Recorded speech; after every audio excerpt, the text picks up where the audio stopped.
안녕하세요. 김성길 목사와 함께하는 천국 이야기 시간. 오늘 62번째 시간이 되겠습니다. 지금 우리는 천국의 역사 제5부를 여행 중에 있습니다. 그래서 예수님의 천국 운동을 우리가 만나고 있죠. 예수님은 천국 운동을 세 가지로 하셨어요. 첫째는 말씀을 통해서, 두 번째는 경험시켜 주셨죠. 천국을 경험시켜 주셨고, 세 번째는 그 나라의 문화를 예수님이 직접 살아서 보여주시고 문화를 가르쳐 주셨어요. 그래서 이 세 가지 천국 운동으로 예수님이 이 땅에 오셔서 그분의 나라 일을 하신 거죠. 그래서 우리들도 천국 운동 그렇게 하는 거예요. 이 세 가지로. 자, 그래서 이제 이 세 가지 천국 운동을 기록한 사람들이 마태, 마가, 누가, 요한입니다. 그래서 4명의 사람들이 예수님의 천국 운동을 기록을 했어요. 그런데 각 책마다 사람이 다르기 때문에 서로 성격도 다른 모습으로 기록이 되어 있습니다. 마태는 예수님의 제자, 마가는 예수님의 직접 제자는 아니죠. 베드로의 제자다 이렇게 이야기를 하죠. 누가는 또 전혀 다른 이방인이에요. 이 사람은 유대인이 아니고 전혀 다른 이방인이고, 요한은 이제 예수님의 제자, 어머니를 마지막까지 모셨던 사람입니다. 자, 이 책들 속에 예수님의 천국 운동이 기록이 되어 있어요. 어떤 모습으로 기록이 되어 있을까요? 오늘은 그 첫 번째로 마태복음에 나타난 천국 운동에 대해서 간단하게 정리를 해보겠습니다. 우리가 잘 아는 대로 마태는 예수님의 제자이면서도 세리로 일을 했던 사람이죠. 세무공무원. 근데 당시 세리들은 오늘날하고 좀 다르죠. 당시 세리들은 로마에 세금을 많이 갖다 바쳐야 되기 때문에 백성들에게 좀 많이 세금을 받게 하고 그 속에서 자기 거를 챙겨가고 그러다 보니까 욕을 많이 먹는 일이었죠. 그러면서 이제 마태는 이 장부정리 이런 걸 하는 사람이니까 글을 정리하는데 체계 있게 잘 정리를 했습니다. 그래서 아마 마태, 마가, 누가, 요한복음 중에 마태를 맨 앞에 두지 않았나 이렇게 생각이 들어요. 그래서 다른 책들에 비해서 마태복음은 아주 체계 있게 잘 정리를 했습니다. 그래서 예수님의 천국 운동을 이제 이렇게 정리를 해놓은 걸 쭉 보면은, 일단 마태복음 속에 나타난 예수님의 사역이 어디서부터 출발을 하냐면은 마태복음 4장에서부터 출발을 해요. 1장, 2장은 탄생에 관한 이야기고 3장은 이제 세례받고 준비하시는 내용이죠. 그리고 이제 4장부터가 예수님의 본격적 사역이 이제 시작이 돼요. 물론 그것도 앞부분은 이제 40일 동안 기도하시면서 준비하셨죠. 그분의 40일 동안 기도의 내용을 보면은 이 땅의 것들을 버리는 기도였어요. 그래야 하나님 나라 운동을 위해서 일할 수 있기 때문에, 그래서 40일 금식 기도하면서 마귀가 제시했던 이 세 가지, 인간이 가장 좋아하는 것들이죠. 이것을 버리고 주님은 하나님 나라 운동을 이제 시작하시게 된 겁니다. 그래서 중요한 건 이제 여러분들이 성경을 보실 때 주제가 뭐냐를 항상 찾으셔야 돼요. 주제. 항상 주제가 바르게 딱 서야 올바르게 풀려갈 수 있는 거예요. 그래서 마태복음 4장의 주제는 우리가 4장 17절 잘 아시죠? 회개하라, 천국이 가까이 왔다. 또 23절에도 보면 예수님이 각 회당에 다니시면서 천국 복음을 전파했다. 그리고 이제 경험시켜줬어요. 그게 치유고. 그리고 삶을 살았어요. 예, 그걸 보여주신 겁니다. 그래서 4장의 각 장마다 주제는 거의가 다 천국이라는 단어가 안 빠집니다. 그게 주제이기 때문에. 근데 우리는 이 마태복음을 그렇게 많이 읽고 연구하고 하면서도 이 천국 주제를 싹 빼놓고 세상 나라를 앞에다 놓고 해석을 하고 풀어가요. 그래서 남아있는 건 말씀 아무리 많이 들어도 남아있는 건 천국이 남아있는 게 아니라 세상 나라만 남아있어요. 세상 나라만 남아있는 기독교는 이거는 실패합니다. 그거는 제 경험이에요. 세상 나라만을 담은 신앙은 언젠가 실패하는 신앙이에요. 하늘의 나라가 뿌리를 내려야 세상 것 다 사라지는 날에도 우리가 감사하면서 믿음을 지키고 소망을 가질 수 있게 되는 거예요. 자, 5장, 6장, 7장 이 전편에서 앞부분에서 말씀드렸죠. 5장, 6장, 7장은 천국의 문화예요. 창세기 1장 27절 하나님 우리 안에 담으셨던 그거. 죄 때문에 다 잃어버렸는데 예수님 오셔서 다시 천국인은 이렇게 살아야 돼. 천국인의 행복을 다룬 것이 8가지의 팔복 아닙니까? 그러면서 이제 이 안에 계속해서 천국, 하늘에 계신 아버지, 뭐 계속 천국이에요. 네, 이 계명들 중에 하나를 제하면 천국에서 지키 작다 받을 거다. 계속 천국입니다. 하늘, 천국. 제가 한번 쭉 따져보니까 전체가 한 23번쯤이나 나오는 것 같아요. 이게 하늘, 천국 이런 단어가. 이렇게 많이, 그러니까 주제는 천국이라고요. 천국인은 이렇게 사는 거야. 이걸 이야기하는 거예요. 근데 앞에 천국 딱 빼놓으면은 이런 말씀들이 다 부담스럽죠. 다. 그래, 편안한 것만 찾으려고 합니다.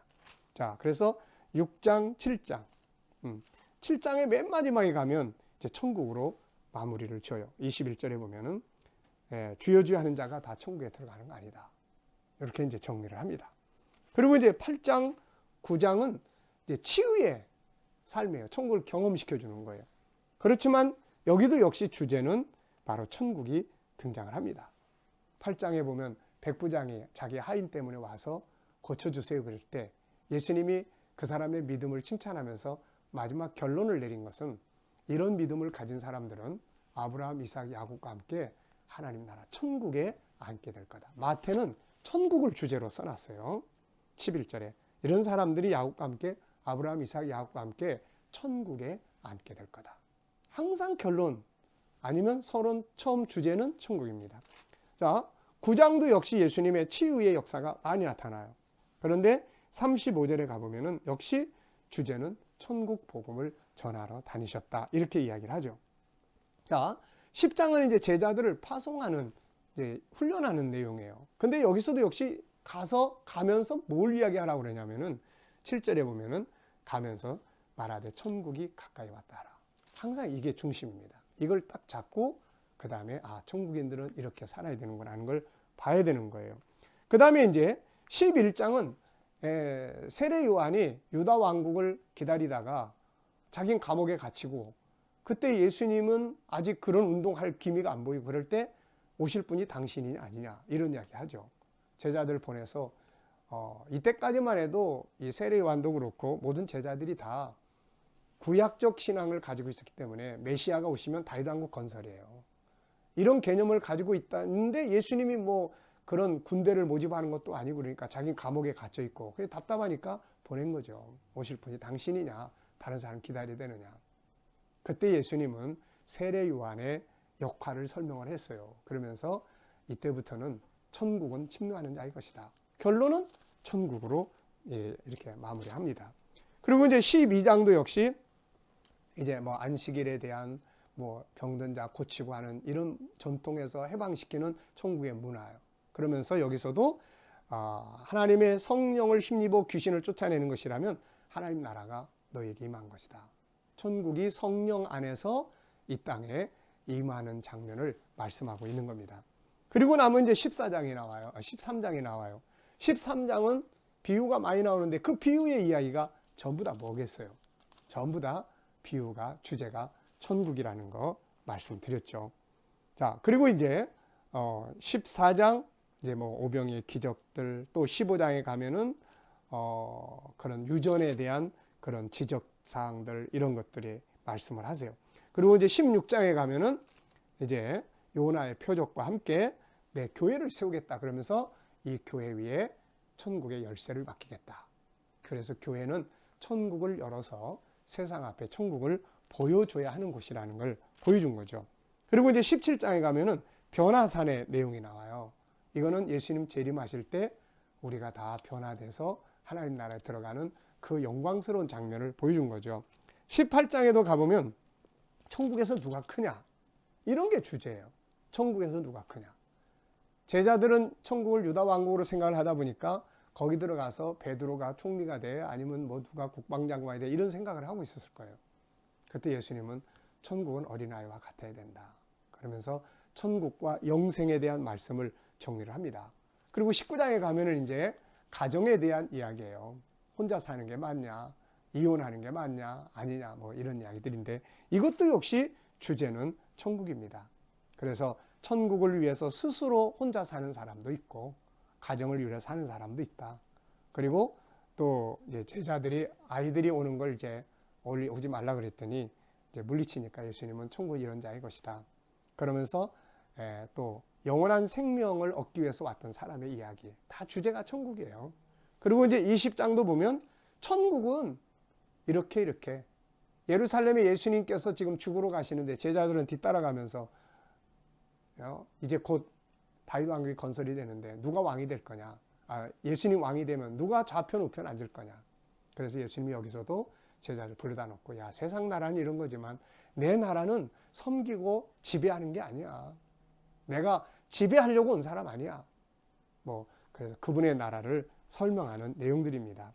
그리고 이제 예루살렘에 들어가셔서 군대 모집해서 정치운동 하는 게 아니라 예수님은 성전 정결케 하시면서 여기서도 역시 비유들을 말씀하시는데 하나님의 나라를 이제 열매 맺는 백성이 얻게 된다. 그리고 이제 22장도 천국은 잔치집과 같다. 이제 이런 내용들. 그리고 이제 23장은 특히 이제 13절에 보면은 아주 중요한 말씀이 나와요. 바리새인들을 책망하시면서 너희가 천국 문을 닫아버리고 너희도 들어가지 않고 다른 사람도 들어가지 못하게 한다고 책망하신 내용이에요. 교회는 천국 문 닫으면 안 됩니다. 네. 자, 그다음에 이제 24장, 25장은 천국의 이제 천국 운동의 이제 마지막 클라이막스인데 언제 하나님 나라가 임하느냐. 그래서 천국의 이정표를 다루고 있는 거예요. 언제 그 나라가 올 거냐에 대한 이야기. 그리고 이제 26장, 27장은 이제 천국 다 가르쳤으니까, 다 보여줬으니까 뭐 해야 됩니까? 천국 가는 길을 만들어야죠. 천국 들어갈 수 있는 길. 그게 예수님의 십자가의 길입니다. 그래서 마지막 만찬 자리에서 예수님이 그러시잖아요. 내가 이제 죽게 될 거고 이 피와 떡을 나누라, 먹고 마셔라. 그러면서 하신 약속이 아버지의 나라에서 우리 새 것으로 함께 하자. 그리고 이제 28장은 뭡니까? 이제 죽음의 권세를 이기시고 천국 가는 길을 다 만드신 다음에 승리의 귀환을 하시죠. 하나님 나라 전해주시고 그 나라의 길을 만들어 주신 다음에 그 나라로 우리가 이 땅에서 승리하고 그 나라에서 영광의 잔을 함께 하시자는 약속을 남기시고 그리고 귀환하신 거죠. 그리고 마지막으로 남기신 내가 하던 일을 이제 너희들이 해야 돼.